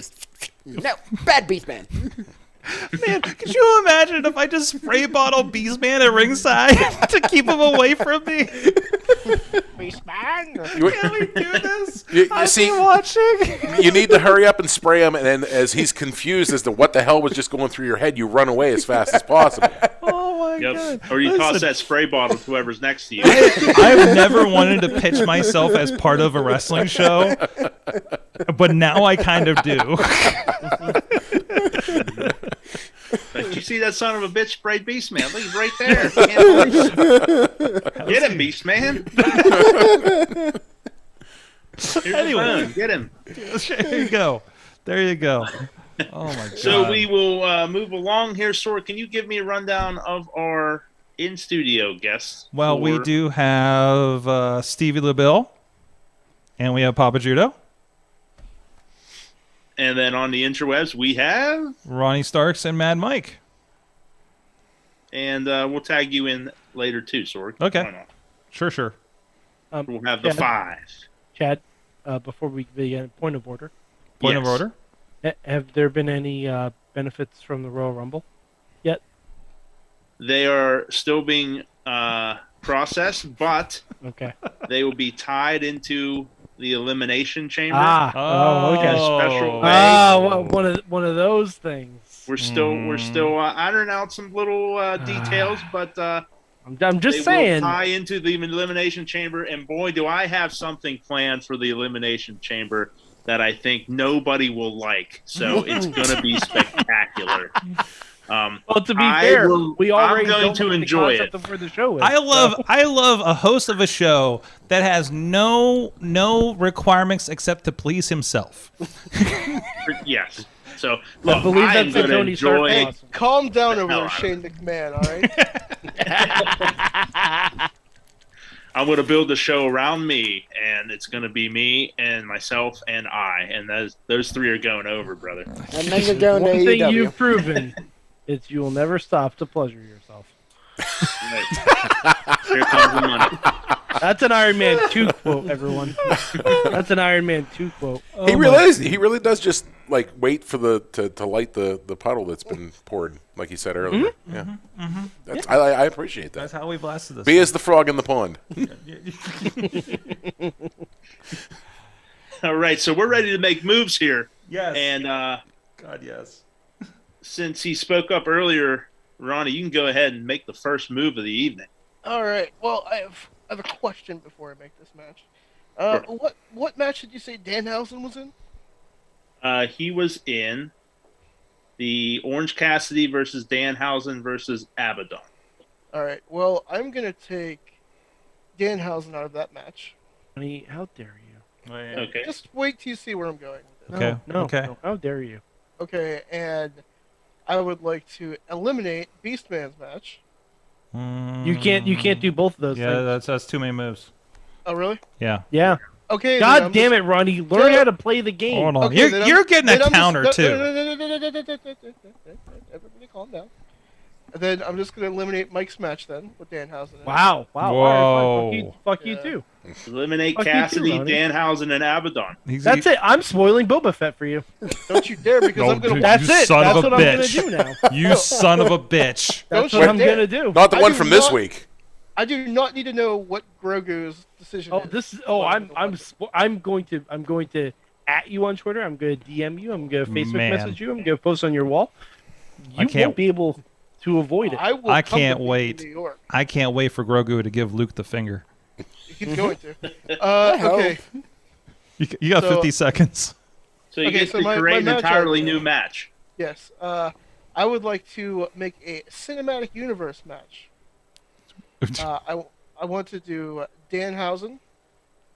You can't do that. What? You can't use someone in the match you eliminated. Unfortunately, yeah. Sorry. Ronnie, learn the fucking rules. It's a Wednesday, for God's sake. I don't even know what day it is anymore. Yeah, Anyway, we're halfway through the week. It is true. I'm going to do The Fiend Okay. versus Stang. What? Versus Sting. Sting. Okay. Which Sting? Surfer Sting, obviously. 90 Sting. No. Ronnie, make it more difficult for Matt. Joker Sting. Oh, yes, Joker Sting is perfect. Joker Sting. Yes. Jeez. All right. Now, it won't be a cinematic match, but I mean, if it later on in the other rounds, if somehow it does become a cinematic match, we might be able to pull that off. But right now, we're just assembling wrestlers. No match types or special guest referees or anything like that. Not yet. I apparently forgot the rules of the show. We've only been doing it for it's several hard, years. It's hard to think of these things on a Friday night. It's okay. Shut up. Hey, I'll see you Saturday, actually. You will. Have fun, I'll walk in Steve. and be like, is this the right day? Steve. Steve. All right, that's Ronnie's move. Speaking of Steve, we'll go to Stevie Lebell. Oh, for no. Number 2. Oh, jeez. If you have any questions, go ahead and throw them my way. I'll answer anything that you want. And we won't give you a timer. 'Cause Aw. we're nice to our guest in the month of February. Because of Valentine's Day. Beth Phoenix is already involved in another match, right? Yes. It's Phoenix, Belair, Ripley, and Gonzalez. Damn it. What did you do? Half of my pick is involved in another match. I was like, what happened to his head? How did he punch himself? What is happening? You know, I've been thinking about this since last Saturday. Okay. And I'm pooched because Phoenix is in here and I can't What can't swap someone and add someone. What did you want to do? I was going to add Beth and Edge to the Brit match, the Brit and Adam, and yeah, that one. It's a popular match. Yeah. That would be going across WWE lines. It was, and also I want to show you. This is how big that match had gotten at one point. Oh hell! Oh heavens! Every couple we could think of, and then it got erased and started over with the match that we started with. Oh my heavens! Yeah, there's a Pretty Proper and Gresham and Grace in there on top of Punk, the Punks and the Brits. It got trimmed. It got pruned. Yeah. So trust me, it's already ballooned once. Damn, no Brit couple versus Brit again. couple. Yeah. But no, we're trying not to cross over the WWE. I mean, Keith Lee and Mia Yim are available. I'm just saying. Mm-hmm. Or they're competing. They're happily married now. Very true. All right, where else do you want to go with this? You got a Beth. She's already in a four-way. You can alter that match, of course, Yeah, by adding someone to it, or even eliminating. I mean, you can add Edge to that match and just have her. I mean, promoting spousal abuse on the Mayhem Mania. I can't believe add it. Edge. If I'm Edge, I'd just take the pin and call it a win. Honestly, Because if you add Edge and you add Montez Ford, are Rhea and Raquel dating people that are in the business? I'm sure they are, but right? I don't know. Probably. I don't know. Raquel was seen with Batista a while back, but I don't think they're dating. What? I think they were just working out together, but I wouldn't put them in like romantically linked. No, not a Dana Brooks situation. Or no, it was Braun. Was it Braun? It was. I think it was Braun Breaker. Yeah. No, it was Strowman. Oh, okay. Oh, actually, they are together. You know what? Oh. Let's add Jeff Hardy to to Darby versus Lee. Oh, come on. Fuck. All right. I don't hate it. But Jeff Hardy's still under no compete. Is he? People are just taking out my matches. By the time it's Mania, though, is he still under no compete? I guess that's true. Yeah, what's the ruling, Chad? It's not entirely known if he does have a no compete since he was.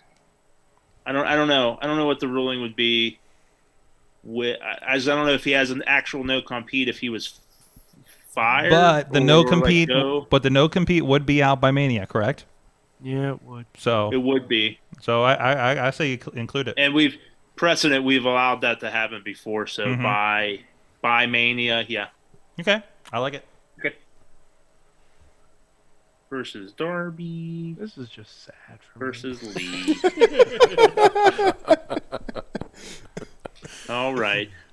Now see this stomping on Mad Mike's feelings. He needs to keep going for another round. So, Papa Judo, you're up next. What dreams would you like me to read off of Mad Mike's previous matches that you could enjoy? Please let me know. I can do that with a smile on my face. Okay, so I want to make sure I understand this. So I can move somebody, I can kill a match, I can add somebody, but I cannot mix from one promotion to another promotion within a match. No, WWE is all funded by Vince McMahon. Anybody who can't be bought or is under contract with somebody else is on night 2. Yeah. Okay. Because I would love to see Cesaro get like a good match. That poor guy has been underrated since day one when he hit the big time. And honestly, I fucking hate Brock Lesnar. I really do. But like, there's nobody that I know. I don't know who the hell's on WWE anymore after they fired everybody. Take a shot. You're right. We'll let you know. No, I would have loved to have seen Cesaro in like a match, say like an Omega match. You know, him and Omega, I think would be a hell of a fucking show. But I think Cesaro deserves somebody better than Lesnar. Who Now, before you proceed, that match was made by the Riz. I don't know if that changes your mind. But no, please, that's a solid one. Anybody on the WWE roster can be slotted in, or anybody that Vince can pick up the phone and say, "Hey, pal, can you be there on Sunday?" Yeah, that's not going to happen with Omega. No, unfortunately, no. Probably not. No, probably not. I think that bridge got burnt years ago. Shit. Well, if I can't have Omega, can I have Okada? Can Okada be bought? Is he under contract? In New Japan, isn't he? Yeah. Yes. I mean, he is under contract in New Japan. Yeah, but I mean, Vince is pulling people in from Impact, so what the hell are the rules anymore? I need a good technician on the WWE roster that can have a banger match with Cesaro. Natty Neidhart. No, he said that would be interesting. He said a technician. I think you're thinking of the wrong banger match. I think you're thinking of the wrong member of that family. Yeah. Who's the Japanese guy in NXT? NXT? Kushida? Yeah, Kushida. I never thought of NXT. Oh yeah, NXT, Yeah, UK, they're both game. Yeah, there's so still if you want some- to do like Cesaro versus Dragunov, you could do that. Cesaro versus Tyler Bate, you can do that. Oh, Dragunov. Holy hell, that'd be a good match for those two. You know what? Honestly, you know what? Now that I'm thinking about it, since we're mentioning how much Cesaro is underrated, one that I wouldn't mind seeing get some more recognition. Ziggler. Zigglesworth. Yeah. Oh, Vinnie Mac is going to put this on first and give it 5 minutes. So we're going Cesaro and Ziggler? Yeah, All listen, right. anything that gets Brock Lesnar out of there. All right. We're Bork removing Longsword. Lesnar, and we're adding Ziggler. Yay, Zigglesworth. Or Cesaro versus Ziggler. Yes. All right. Ziggler, he would have a soft. I haven't seen him wrestle a bad match. It's just he gets shit on. He's got to be doing something good because he's been employed consistently. True, and this is forever. the same with Cesaro. But I think these are two guys that really should have had, you know, especially Cesaro. My God, that guy is just unreal. I don't believe they've ever really crossed paths to. Oh, they have. They have? Have they consistently crossed paths? Pretty sure, yeah. Who would they? When Root came? Over the U.S. title, definitely. Was it a good match? Yeah. Oh yeah. Okay, yeah, good. Of course, it was a good match. Look at those two. Of course, yeah. Come on. Yeah, Cesaro did. right. Yeah, he had All that right. U.S. title thing for a little while. Good. All right. So, Mad Mike, you're up next. If you'd like to destroy any of your own matches, yeah, feel free to. Sorg did it. Sorg was altering. He had his own. He was building his own match for like 3 weeks.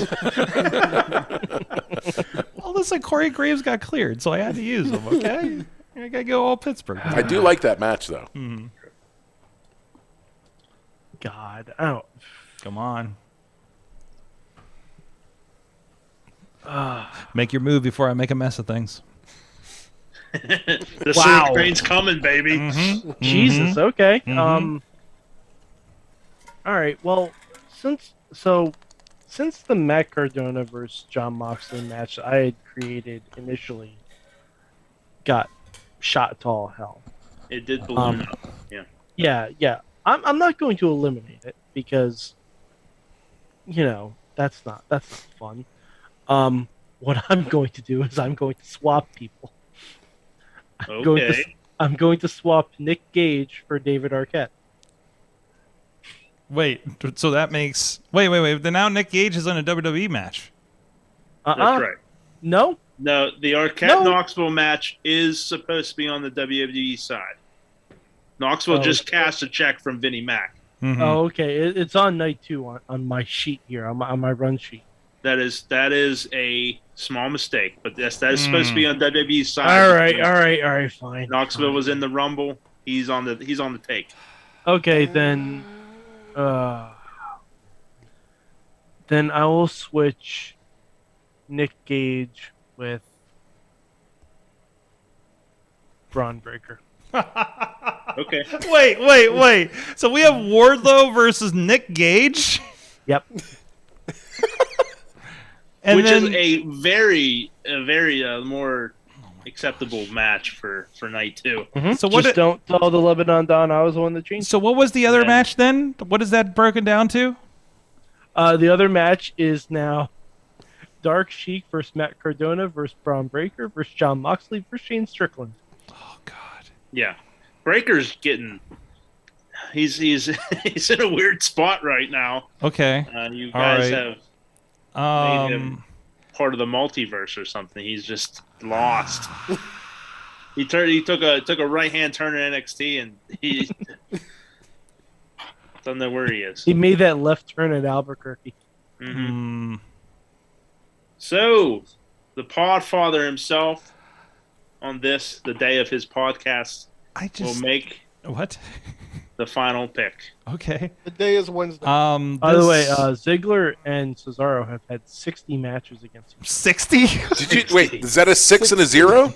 Yeah. That is a 6 and a 0. Holy shit! Are there some How the hell of did I those miss dark all of matches them? or all those? I'm assuming some of them are house shows. Yeah. But that's got to I account for feel at like least Bladed 55 of numbers them. I feel like they did like a month and a half on SmackDown for an IC title. So They wrestled Well, best I of can- sevens for like I can a check month. TV shows and pay-per-views. Yeah, they've still had 31 matches on TV and pay-per-views. Well, that's acceptable over what, a couple years. Yeah. I mean, That's a good Cesaro's breaker. only won 10 of them. So Ooh. All right, so Could be going for lucky number 11 yeah, here. All right. It smells like a best of 3. All right. 2 out of 3 falls match. That's what it smells. Chad, I don't like Yes. I don't like messes. I like to keep things tidy around here. Don't look at my studio. My God.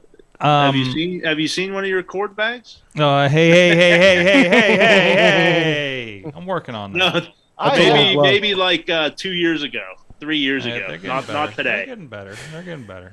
Okay, we don't They talk are- about they are cord better. bags. I mean, They are better.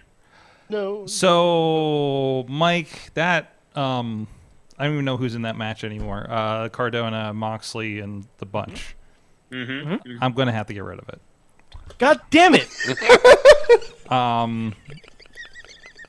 Braun Breaker. Either way, I was gonna get rid of Braun Breaker and Wardlow, but Nick Gage and Wardlow has me intrigued. Okay. So 3 matches taken out this round. So And I get Alex Cars next week. yes, You do get Alex Cars Yes. next week. Yes. We'll God have damn him on. We'll have him on to greet you. Yeah, Say how's your welcome to fan? the club, pal. Second time I've been Alex Cars Mm-hmm. so far. Man. You've been Alex Cars so many times, you might need to change your name. So here's what we're going to do. We're getting rid of that Cardona, Moxley, Strickland, whoever's left in that match mess. Because I just don't like a mess. So I had part of an idea for a match. Yet you're keeping that Beastman match. And somebody... What? Oh, is that still in there? The Beastman match lives. It's still in there. Well, I got to work with them in a couple weeks. Okay. So I had part of this match I was working on. And then Tina did lay a suggestion on me. Oh boy. That I love even more. Because I really, really, after seeing them on Impact this week and listening to that banging theme song, wanted to book Gorillas of Destiny. Okay? Okay. But then I was presented with the monumental opponents for them that I had not considered. And I hate myself for not considering this. Gorillas of Destiny, Tama Tonga, and Tonga Loa. Thank you for giving me the names, Tina, because I never would have remembered that. Against the Pretty Boy Killers, Keith Lee and Shane Taylor, who also has a banging theme song that's on my playlist. Keith And Lee. actually, so Keith was pretty good too. Now I think about it. What was the second? Keith Lee, Keith Lee Shane and who? Taylor. Oh, Shane Taylor. Yes. Against Tama and Tonga, God. And Look at if you. I have a pick later on, I would like them to be accompanied by the Rev on one side and Haku on the other side. Just putting that Tell you out what, there. we'll put him in shark cages above the match. Hey, even better. Even better. Is Rev afraid of heights? Rev, are you afraid of heights? Don't matter. Is he afraid of sharks? Judy Bagwell on a full match. We'll put a shark in there. On a full match. There you go. There you go. Why we got shark cages out of nowhere? Flexing some of his indie knowledge. Hey, Tina. Thank you, Tina, for the assist on that one. Tina with the assist. Yes. Okay. Yes. We'll have to have Tina on again Because as well. it was going to be really awkward when they put God up against Britt and Adam Cole originally. Because, what could have been? What could have been? And, well, that would be all five moves to make. Now, I'm feeling generous. I don't know if our two guests are feeling generous or not. Is it? If both of them would like to agree to spin the wheel to see if anybody escapes space jail, they may. It is up to them. If they decline, they can put someone into space jail. Anybody can go into space jail. They cannot be used at all. But if they do escape, they can never go back into space jail, and they're allowed to be used. Wait, how much time is left in all this? How many? Another month. This goes on until WrestleMania. Locked up. So you can let somebody out by the spin of the wheel, or you can add somebody. I don't know. Do you want to be nice about this, or do you want to be just a massive dick on the matter? Here's the thing. There's far too much time between now and Mania that whoever we put in has a very good chance of getting back out and never getting put back in. So it's very possible. Yeah. If I want to lock somebody up, I want to lock them up for the long haul. This is true, but we could put Punk in there and make everyone pissed. Punk's already booked. Yeah, he's already booked. It can't be someone who's already booked. Yes. Well, and I suppose we might as well spin, let right? someone out. Okay. All right. Oh, are you coming over to spin? Sword. Oh, wait. Sword. Oh, here we go. Sword Pass it over. We'll pass it over. Okay. Physically here we spinning. The champ gets to spin it. Yeah, you want me to hold that for you? There. All right. Let's get it. We got to here put it we on go. screen. On screen so we can see. Come on. Even. Where are we going here? Okay, Go to there you his screen. There you go. Come on. Give me what I want. Give me what I want. So give him what he wants. What he wants. Give me What what I does he want. want? It's so satisfying. Was it 24. Who's 24? Chris Jericho. Whoa! You've unleashed the many faces of Chris Jericho. Oh man! By the way, man. worst He went episode of in Fast last week. Foodies. Worst episode of Fast Foodies ever. Oh yeah. I'm throwing it out Okay. there. Yeah. He was Okay. terrible on I that feel show. like Chris Jericho would be very critical of certain types of fast food, given his careers. His fast food was pancakes What? from Cracker Barrel. Doesn't even qualify as fast food. Cracker Barrel's not fast Exactly. food. That's a sit down. Yeah. Now, if he said the big breakfast with McDonald's, okay, yeah, I can roll with that. But he said the fucking pancake meal from Cracker Barrel. That's not a fast food. That's a man who spent far too much time on the road. Yes. Yes. Even IHOP or Denny's would have been more acceptable than Cracker Barrel. Thank you. I mean, this guy has been on the road for the better part of like 30 years. So Those I pancakes mean, are good though from Cracker Barrel. I've had oh them. really? Yeah, I'm not saying they're haven't bad, but they don't qualify as fast I food. haven't had Cracker Barrel in like If you 10 have to years? sit down, it is not fast food. If you order to go, then that's another story. What's Waffle House? Because Waffle House is a fast food. We actually learned the other day that there's a Waffle House scale for how bad a natural disaster is. I shit you not. It's like a recognized thing. It is a recognized thing. Like if a Waffle House is up and running, then everything's cool. Okay. If it's up and running, but they're running on their like limited menu and they're running by a generator, then it's probably you should probably stay home. You know.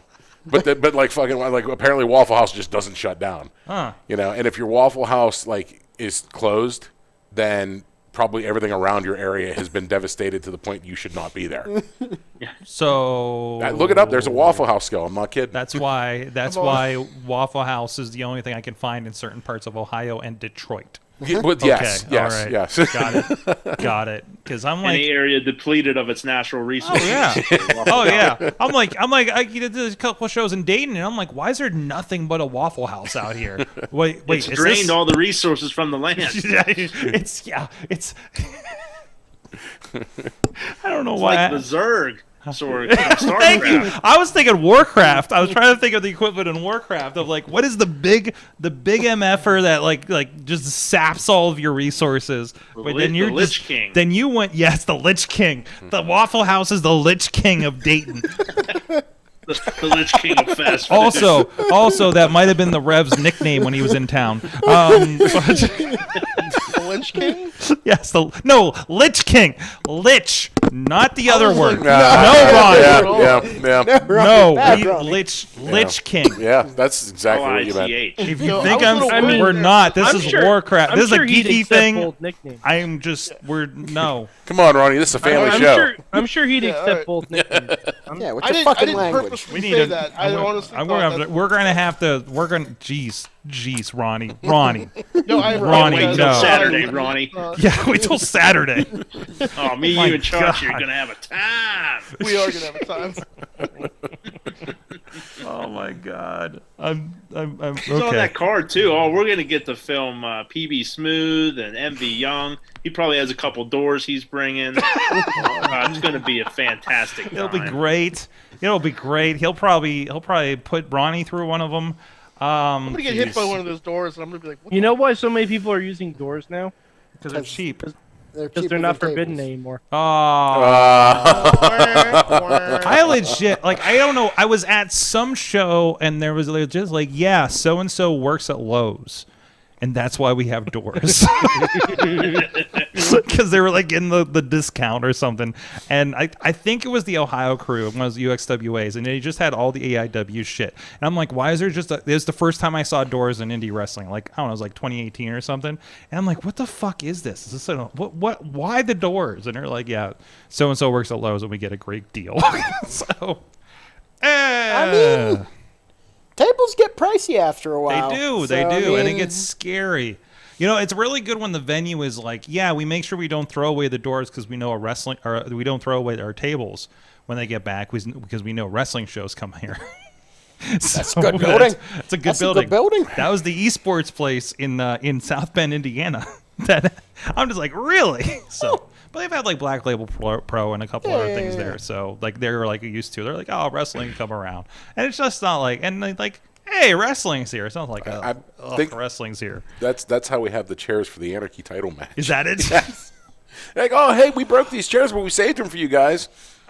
So it is time to find out what we learned in wrestling, and this was something that I want to share what Matt Carlin's learned. He learned that the table from RWA that the Rev and AJ Alexander broke Jordan Styles on in the incident a few months ago. What's happening? What's happening? He's over here. Were you like fucking with my cord? You're ready to choke somebody with that cord. I'm gonna have to get the water bottle on you. Don't make me spray bottle you. Just what is happening? So he learned that the table that was broken, the big oak wood table, I think it was a family heirloom, I don't know, in West Newton, Pennsylvania, was more costly than the $480 of chairs that are destroyed at GCW this weekend. So,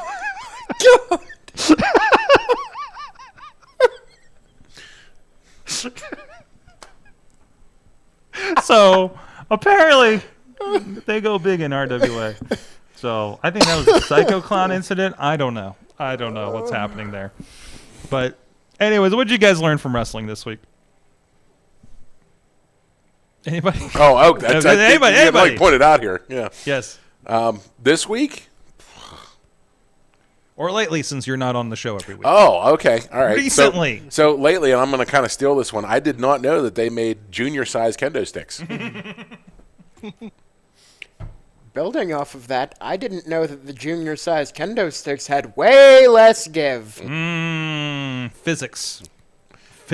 Nor did I know how much I bang my tricep off of things. Gotcha. Ronnie? Carry your own fucking bags.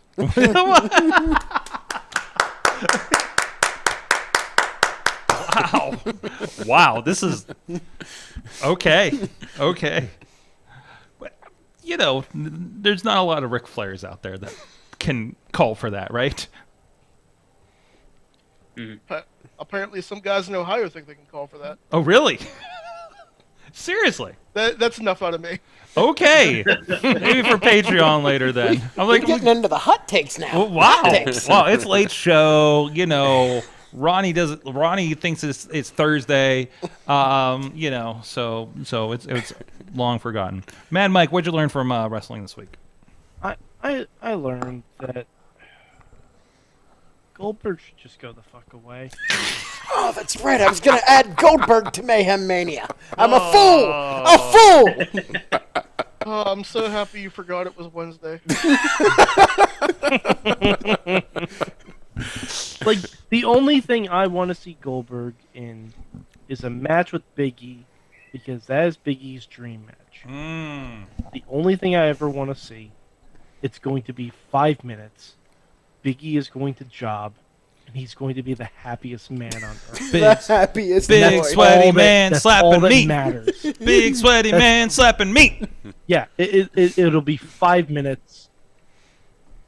This is purely for Big E's benefit. Mm-hmm. Yes. Mm-hmm. Yes. I can get behind that. I want that man to get everything he wants.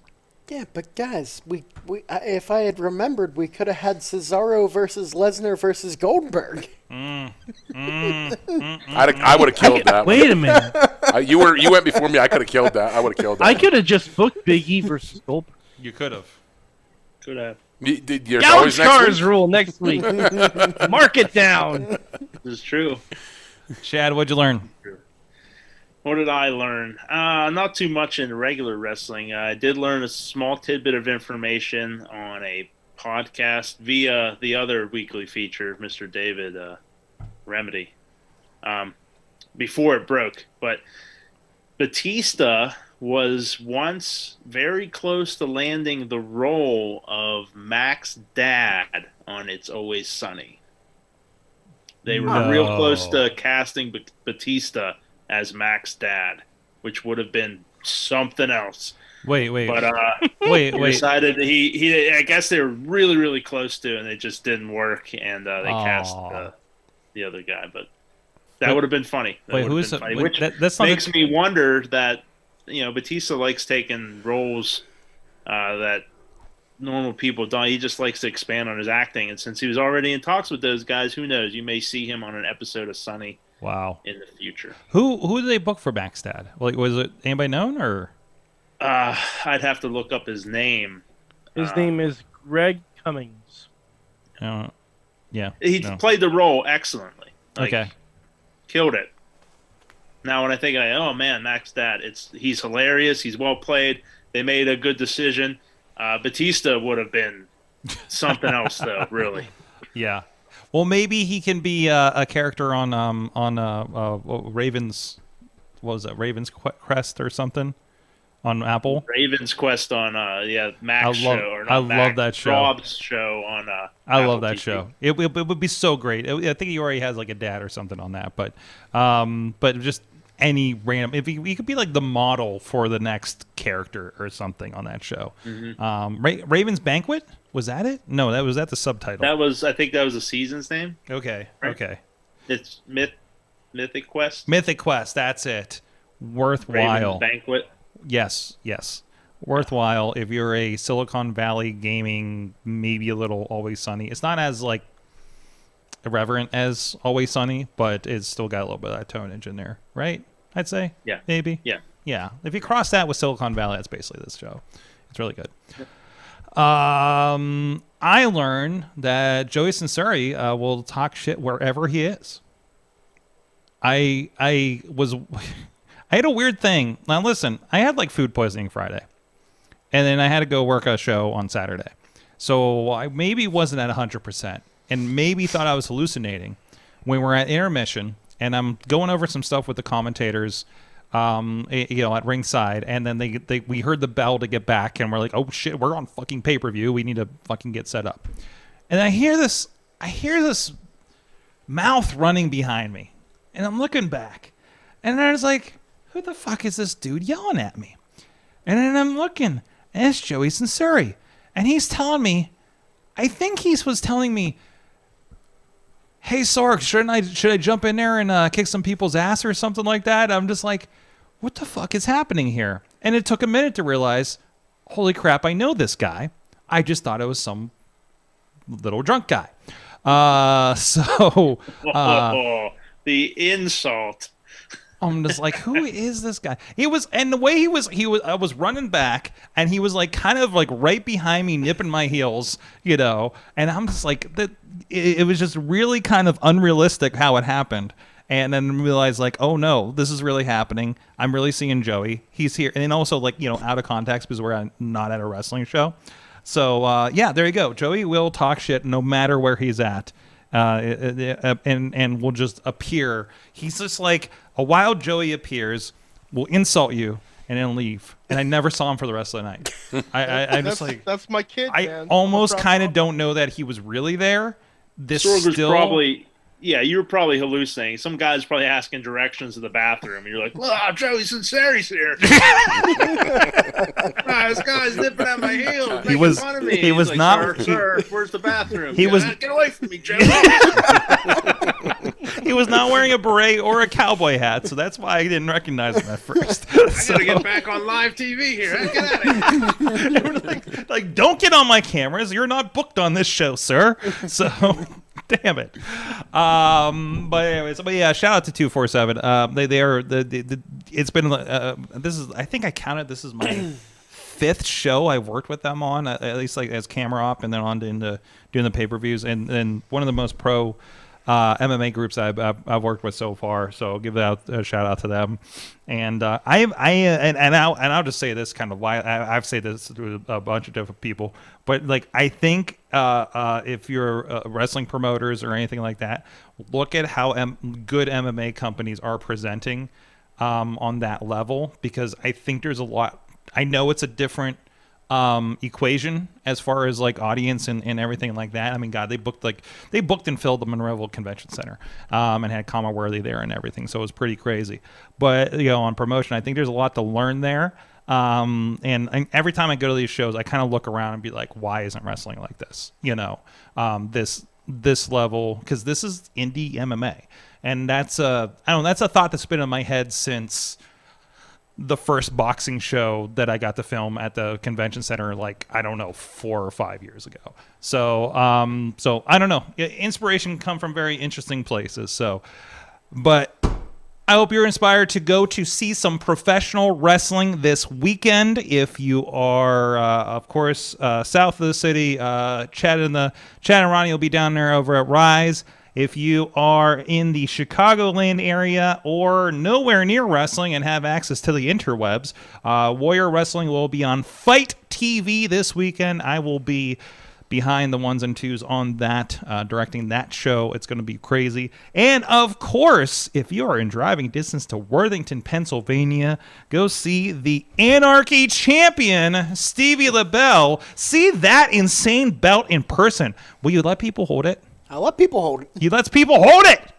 You can hold that insane Hot Topic belt. The longer they hold it, the less I have to. It is a heavy one. Heavy is the burden of the title holder.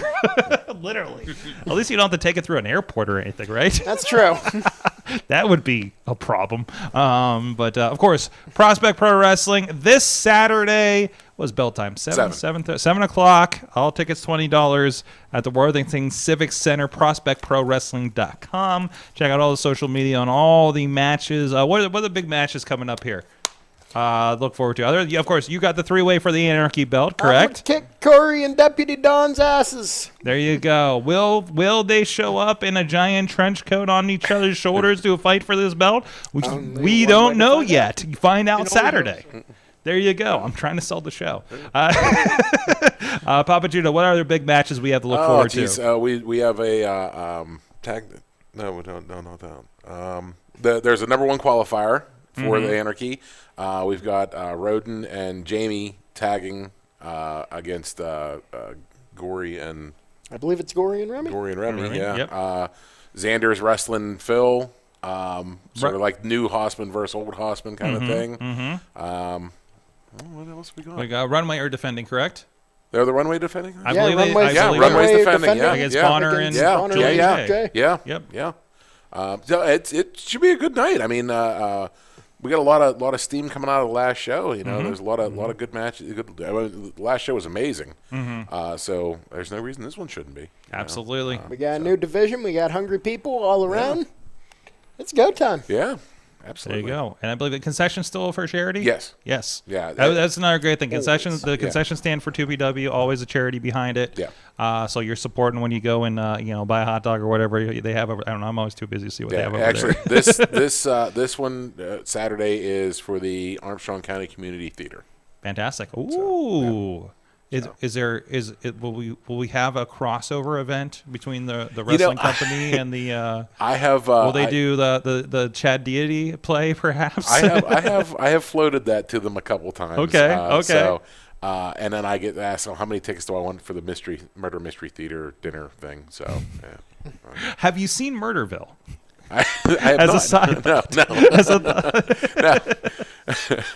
But it's one of those things. Like I want to get involved with them, and we're trying to line up, and we just kind of So. Man, Ships you could just passing in the night. Yeah. There you go. You could line it up, and you'd just be like, "Listen, we could have like some of the greatest stage combat scenes in the area." I mean, have you seen the wardrobe room down in the basement of that place? I mean, Chest Flexor could have a field day. There you go. There you go.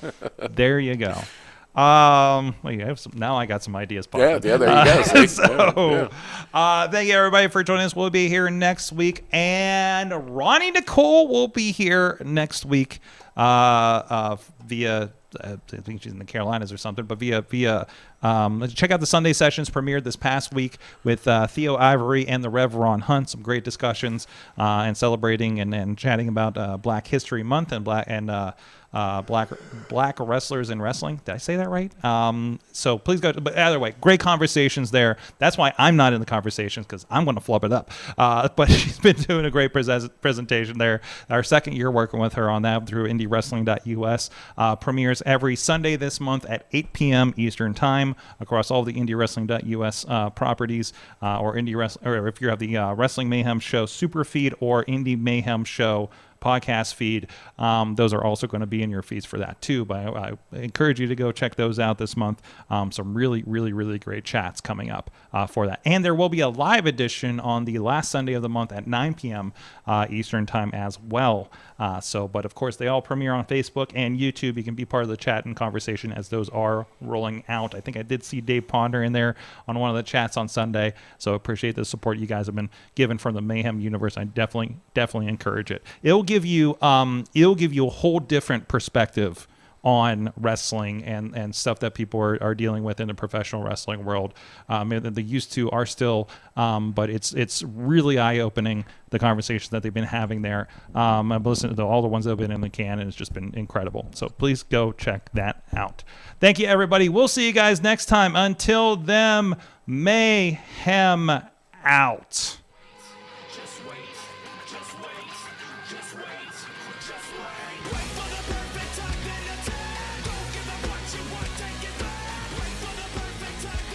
This show is a member of the Sorgatron Media Podcast Network. Find out more at sorgatronmedia.com.